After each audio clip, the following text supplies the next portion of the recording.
This is my brutally honest advice for real estate investors in 2026. My name is Burke. I'm 24 years old. I bought and sold over 150 properties, and I currently self-manage 75 units here in the Oklahoma City metro. I'm not a coastal investor by any means. I invest here in the Midwest in pretty boring real estate. With that, a lot of the advice that I see online falls into two buckets. A is other investors that bought real estate before 2020 and the rules have just changed. Or B is very niche advice that only applies to a small amount of investors. So today I'm going to break down what my 7 honest truths are that I wish that I knew when I started real estate investing. And the last one I would put on the wall of any new investor. So with that, let's get into it. All right, the first one being that real estate is passive income. I see this all over the place, especially the guys that own Lamborghinis and are pitching that they own 600 units and that they don't work at all. The reality is, if you're buying or selling real estate, whether it's turnkey or not, there are decisions that you have to make as an owner. It's not like buying a stock where if I go and buy a stock, the only decision I have to make at that point is when I sell that stock. When you buy real estate, you have maintenance, you have repairs, you have to decide when to evict people. So even if you have a team in place, you will still have to put work in. I own and self-manage 75 doors. I spend about 2 hours a week working with my team on our portfolio. So I don't spend a ton of time, but it's taken me 6 years to get here. And before I had a team, I was doing it all myself. And so if you're getting into real estate, even if you own 5, 10, 15 doors, you are still going to be putting work in. It is not passive income. Now with that, it's definitely worth it because there are a ton of benefits to buying and selling real estate. You get leverage. You can't leverage the stock market, but you can leverage and go use debt to buy more real estate. So with that being said, I don't know any other investment that has the same benefits as holding real estate. Number 2, brutally honest truth that I wish I knew about when I started real estate investing is to overestimate my rehab and underestimate my ARV.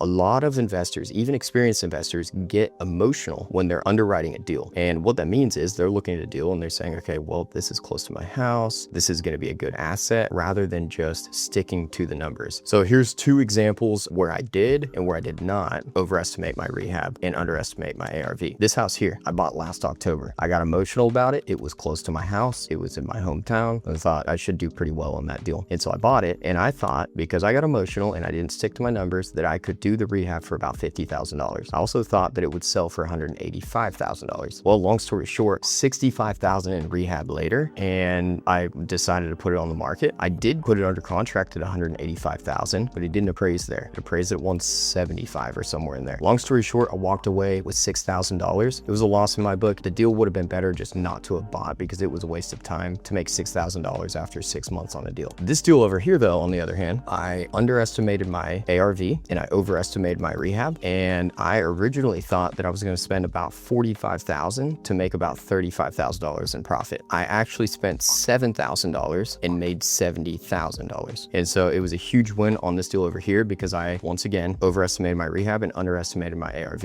Every number that I give you guys in this playbook here is going to be based off of real deals that I've done and problems that I've ran into to hopefully save you guys from having to do the same. Number 3 is there's used to be this saying that buy 10 houses and you can be financially free. The reality is, unless you've got $2 million laying around to go buy 10 houses in cash, it's just not going to work in today's market. The average cash flow that I'm seeing here in the Midwest, after you take out all holdouts, which I'll explain here in a second, is anywhere from $100 to $300 a month. And so with 10 houses, you guys can do the math. That's not really enough to live off of, in my opinion, in 2026. And so I wanted to put it out there because I think that there are a lot of gurus online saying, hey, all you need is 10 houses or even 15 houses and you can quit your job and you can live financially free. It's just not the truth. There is too much volatility in the world nowadays. Repairs are expensive, maintenance is expensive, taxes are expensive. A lot of people aren't accounting for vacancy as well or property management. And so there's a lot of different factors that you have to account for when you're buying and selling real estate or holding real estate that are not factored on these quick guru videos that you guys see online. And so that's not to persuade you against buying real estate because I truly believe buying real estate is one of the best investments in the world. But it is to say that this is a long-term game and you're not going to go buy 10 houses and then buy a Lamborghini. I own 70 doors, 13 million in assets, and I do not own a Lamborghini. I could, but I think it's a waste of money for myself because I'm not a huge Lamborghini person. With that being said, those 10 houses will pay off over time if you leverage them using debt. Home prices and rental prices should continue to appreciate due to inflation, which is why I still believe in buying real estate, even though 10 is not going to make you financially free. All right, brutally honest truth number 4 is that you do not have to be in a hot coastal market to make money in real estate. Over the last couple years, there has been this theme that you should buy Airbnbs and Florida or Hawaii or California, these hot coastal markets, the Sun Belt states, where real estate has just been booming. The problem is those markets are oversupplied now. Builders built too many homes, and there is a lot of inventory on the market, which has caused rents to actually soften in markets like Phoenix, San Antonio, Denver, and Austin. And so other markets like the Midwest are actually doing the opposite. You got same time frame, different markets, different parts of the United States that are actually performing better. Oklahoma, Missouri, Arkansas, parts of Texas, blue collar areas where populations have been steady and we have good infrastructure for our job market. The home prices have actually increased and rental prices have increased. And so right now, I believe I've got an edge investing in Oklahoma City because home prices have been steady, rental prices have been steady, and it's allowed me to buy and sell a lot of real estate over the last couple of years sustainably. So my honest take is this: a tight buy box in the right area beats a hot market all day long. My first property here that I bought back in 2021 was in an area with a population of 31,000 people, where the population had been stagnant for the last 2 decades. That deal has outperformed almost all of my other single family assets because I bought it correctly. I bought it with good equity and I've been able to stabilize and keep tenants in place. And so don't be worried about buying in a market like Austin or Phoenix. What should be more concern is, are you buying in the right area with the right population density, with the right job market to be able to support that specific asset? With that being said, what matters most is, are you buying the deal correctly? Everything I've said so far in this video comes down to one thing: can you underwrite, rehab, and stabilize a property correctly in the right area to be able to hit your goals? I get asked a lot, hey, I want to get into real estate investing, not sure where to start, or I've got 3, 4, 5 houses and I'm not sure how to get to 20, 25, 30. Both of those are different questions and take different paths to be able to get to where you want to go, going from 0 to 1 deal and then from 5 to 20 and beyond. It all comes down to having the right systems in place though. All right, y'all, real quick, hope you guys are enjoying this video. I am self-sponsored, and so this is my quick plug. I do have a real estate mentorship where I show newer investors how to go from 0 to 1, 2, 3, or 4 deals or beyond. And so if you are a newer investor and you're not sure where to start, yes, the information is out there, but if you're looking for somebody that can help guide you and you have access to me and my team with all of our systems, you can click the link below, apply to work with my team, and if you seem like a good fit and we're a good fit for you, we can work together. Let's get back to the video. All right, brutally honest truth number 5 is that underwriting is one skill, but being able to actually offer on properties is another skill. I work with a lot of investors, and 9 times out of 10, when they tell me, hey, I can't find any deals, everything's overpriced, they're not actually making offers. And so buying real estate at a deep discount comes down to underwriting and following through with an actual offer on that piece of property. A lot of the investors just will not offer if they think a home is overpriced. And I win a lot of deals and have bought a lot of real estate with just offering. Whether you're offering to a wholesaler, another agent, or an MLS deal, getting an offer out makes a big difference because a lot of investors do pass when they think a deal is overpriced. And so you have to stay consistent and you have to get those offers downrange. So here's the honest take: learn how to actually underwrite single family real estate and then learn how to follow through with an offer. Whether you think you're going to get the deal or not, get those offers downrange. A, you're going to build relationships, and B, you'll at least have feedback for that wholesaler, the agent, or the realtor on the other side, regardless if they take it or not. I believe I win more deals because I get more offers downrange. All right, brutally honest truth number 6 is scaling for portfolio size is not as cool as actually making money. What I mean by this is a lot of investors are going for portfolio size. At the beginning of this video, I said that I have 75 doors. I say that because you guys want to know if you can trust somebody or not by the amount of real estate that they own. But the reality is it's way cooler if you own 10 doors that made more money than my 75 doors, or 20 doors that made more money than my 75 doors. Door count doesn't matter. I don't care about door count, which is why my door count has actually slowed